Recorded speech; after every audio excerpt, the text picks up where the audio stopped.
Hello friends, అందరికీ నమస్తే అండి. Welcome to our channel. మీకు తల్లికి వందనం పథకానికి సంబంధించి డబ్బులు పడకపోతే వెంటనే గ్రామ వార్డు సచివాలయంకి వెళ్ళి ఒక అప్లికేషన్ ఫామ్ అనేది ఇచ్చినట్లయితే మీకు ఖచ్చితంగా తల్లికి వందనం పథకానికి సంబంధించిన డబ్బులు అనేటివి 10 రోజుల వ్యవధిలో మీ ఖాతాలకు చేరుతాయి.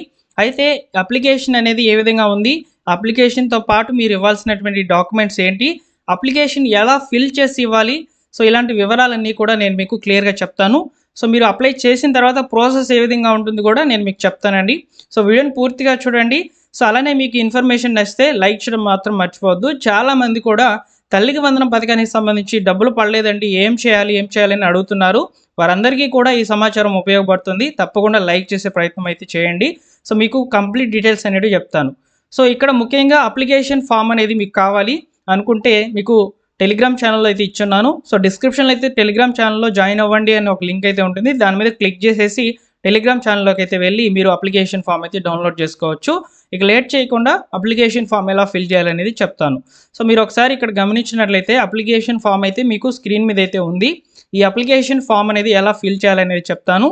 అంతకంటే ముందుగా మీరు వెంటనే త్వరపడాలి. ఎందుకంటే కేవలం 4 రోజులు టైం అయితే ఇచ్చున్నారనమాట గ్రీవెన్స్ పెట్టుకునేదానికి, అంటే ఫిర్యాదు చేసుకునేదానికి. సో ఈ రోజు నుంచి అయితే అవకాశం అయితే ఇచ్చింది ప్రభుత్వము. సో మీరు వెంటనే అప్లికేషన్ ఫామ్తో పాటు కొన్ని రకాల డాక్యుమెంట్స్ అనేటివి రెడీ చేసి పెట్టుకోండి. సో ముందుగా అయితే డాక్యుమెంట్స్ గురించి చెప్తాను. ఆ డాక్యుమెంట్స్ అనేటివి కంపల్సరీగా అయితే కావాలన్నమాట మీకు. సో ఒకసారి డాక్యుమెంట్స్ అనేటివి చూద్దాం. సో మీరు ఇక్కడ గమనించినట్లయితే సో కావాల్సినటువంటి డాక్యుమెంట్స్ అనేటివి ఇక్కడ చూసుకోవచ్చు. స్టూడెంట్ ఐడి నెంబర్ కంపల్సరీగా ఉండాలి. ఈ స్టూడెంట్ ఐడి అనేది ఏ విధంగా ఉంటుందంటే, సో ఇక్కడ గవర్నమెంట్ స్కూళ్ళల్లో పిల్లల్ని చేర్చుకునే సమయంలో సో వాళ్ళకి ఒక ఐడి అనేది క్రియేట్ అయి ఉంటుందన్నమాట. సో దాన్ని స్టడీ సర్టిఫికేట్ ద్వారా అయినా తెచ్చుకోవచ్చు. సో మీరు వెంటనే ఈ స్టూడెంట్ ఐడి అనేది సంపాదించాలి. నెక్స్ట్ అదేవిధంగా సో స్టూడెంట్కి సంబంధించినటువంటి ఆధార్ జెరాక్స్ ఉండాలి. అదేవిధంగా తల్లికి సంబంధించినటువంటి ఆధార్ జెరాక్స్ కూడా ఉండాలి. రేషన్ కార్డ్ జెరాక్స్ కూడా ఉండాలి. పనిచేస్తున్నటువంటి మొబైల్ నెంబర్ కూడా ఉండాలి మీ దగ్గర. ఓకేనా? వీటితో పాటు క్యాస్ట్ సర్టిఫికేట్ కూడా అవసరమైతే ఉందండి. ఎందుకంటే మనకు ఈ యొక్క గ్రీవెన్స్ అప్లికేషన్ ఫామ్లో క్యాస్ట్ సర్టిఫికేట్ కూడా అడిగి ఉన్నారనమాట, నెంబరు నమోదు చేయాల్సింది. కానీ సో ఈ డాక్యుమెంట్స్ అనేటివి కంపల్సరీగా కావాలి. సో నేను ముందుగానే చెప్తున్నాను. ఇప్పుడు మనము అసలైన టాపిక్ అప్లికేషన్ ఫామ్ ఎలా ఫిల్ చేయాలనేది చూద్దాం. సో మీరు అప్లికేషన్ ఫామ్ అయితే స్క్రీన్ మీద చూస్తున్నారు కదా. ఈ అప్లికేషన్ ఫామ్ అనేది మీరు గ్రామ వార్డు సచివాలయంలో ఉన్నటువంటి డిజిటల్ అసిస్టెంట్ గారికి అయితే ఇవ్వాలి. ఓకేనా? ఇప్పుడు ఫిల్ ఎలా చేయాలనేది చెప్తాను, వినండి. సో ఇక్కడ చూసుకున్నట్లయితే ఇక్కడ ముందుగా అయితే గ్రామ సచివాలయం పేరైతే అడుగుతున్నారు. మీ యొక్క గ్రామ సచివాలయం పేరైతే ఇవ్వాలి, అంటే రాయాలి. నెక్స్ట్ గ్రామ సచివాలయం కోడ్ అయితే రాయాలి. మండలం, మీ మండలం ఏంటో రాయండి. నెక్స్ట్ వచ్చేసి మీ జిల్లా పేరు రాయండి.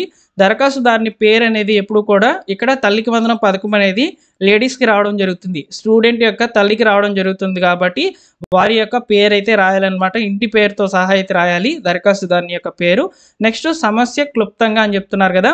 ఇక్కడ మీ సమస్య ఏంటి, ఎందుకు మీకు తల్లికి వందనం పథకానికి సంబంధించిన డబ్బులు రాలేదో ఒకసారి ఇక్కడ క్లియర్గా అయితే రాయాలన్నమాట.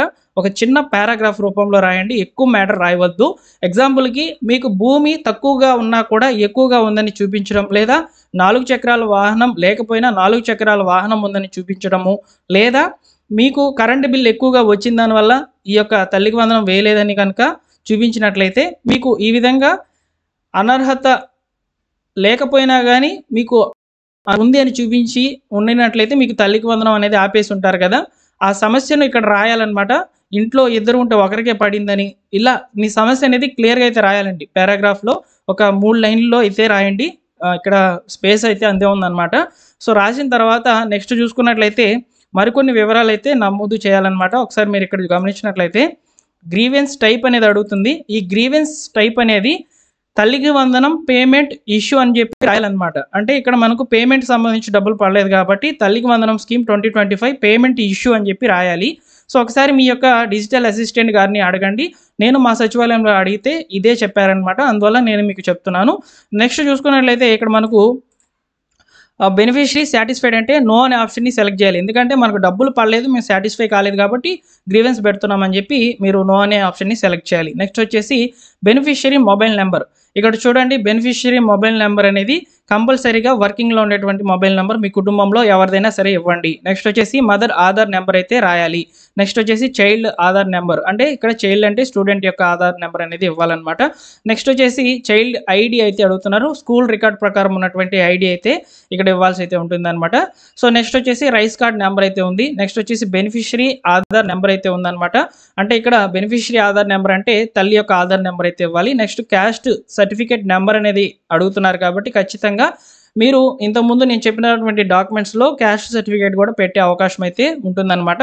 సో ఇవన్నీ కూడా మీరు ఫిల్ చేసేసి దరఖాస్తుదారుని సంతకం, సో ఇక్కడ దరఖాస్తుదారుని యొక్క పేరు ఎవరిదైతే ఉంటుందో వారి యొక్క సంతకం అనేది ఇచ్చేసి మీరు ఈ ఫామ్తో పాటు నేను ఇంతకు ముందు చూపించినటువంటి డాక్యుమెంట్స్ అన్నీ కూడా ఇచ్చేసి మీ యొక్క డిజిటల్ అసిస్టెంట్ గారి దగ్గర ద్వారా మీరు ఈ యొక్క తల్లికి వందనం పేమెంట్కి సంబంధించి ఫిర్యాదు అనేది చేసుకోవచ్చు.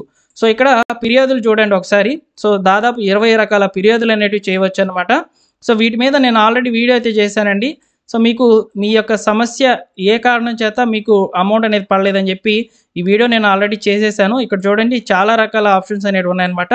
ఈ యొక్క ఆప్షన్స్ అనేటివి డిజిటల్ అసిస్టెంట్ గారి లాగిన్కి అయితే ఉంటాయండి. ఇక్కడ నేను చెప్పినట్లుగా ఇక్కడ ఆప్షన్స్ అనేటివి కొన్ని చెప్తాను చూడండి. ల్యాండ్కి సంబంధించి మీకు పేమెంట్ పడకపోతే ల్యాండ్ అనే ఆప్షన్ని వాళ్ళు సెలెక్ట్ చేసి అయితే మీ యొక్క అప్లికేషన్ అనేది గ్రీవెన్స్లోకి ఎంట్రీ చేసుకుంటారు.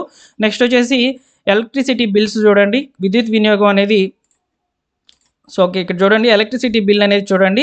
సో ఇక్కడ ఎలక్ట్రిసిటీ బిల్ వల్ల మీకు అమౌంట్ పడకపోతే ఈ యొక్క ఆప్షన్ని సెలెక్ట్ చేస్తారు. లేదా ఇంట్లో పిల్లలు ఎలిజిబుల్ అయినా కానీ వారి యొక్క పేర్లు రాకపోవడం, అదేవిధంగా పేమెంట్ అనేది ఇష్యూ కావడం, ఇలా ఆప్షన్స్ అనేవి వాళ్ళు సెలెక్ట్ చేసి అయితే మీ యొక్క అప్లికేషన్ అయితే గ్రీవెన్స్ అయితే చేస్తారనమాట. అంటే ఫిర్యాదు అయితే చేస్తారు.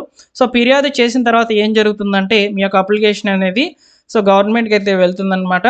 సో రీవెరిఫికేషన్ అయితే చేస్తారండి మీ యొక్క అప్లికేషన్ని. కేవలము 4 రోజులు టైం అయితే ఇచ్చారు అప్లై చేసుకునేదానికి, ఓకేనా. సో 20వ తేదీ వరకు అయితే అవకాశం అయితే ఇచ్చారు. 21, 28వ తేదీ మధ్యలో అంటే దాదాపు 7 రోజుల సమయంలో మీ యొక్క అప్లికేషన్ అనేది వెరిఫికేషన్ అయితే చేస్తారనమాట.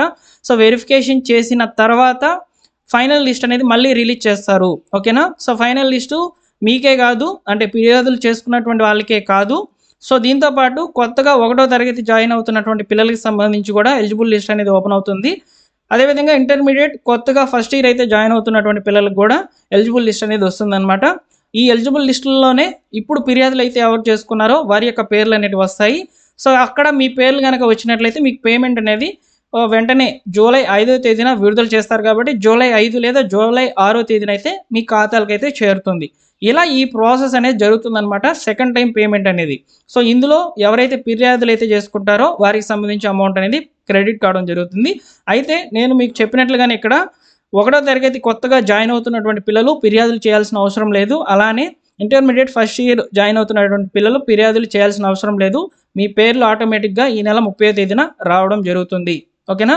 ఆ లిస్ట్ కూడా గ్రామ వార్డు సచివాలయంకి అయితే పంపిస్తుంది గవర్నమెంట్. అప్పటి వరకు వెయిట్ చేయండి. సో ముందుగా ఎవరైతే పేమెంట్ అనేది ఇష్యూ అయితే ఉందో వాళ్ళు తప్పనిసరిగా గ్రీవెన్స్ అనేది పెట్టండి, ఓకేనా.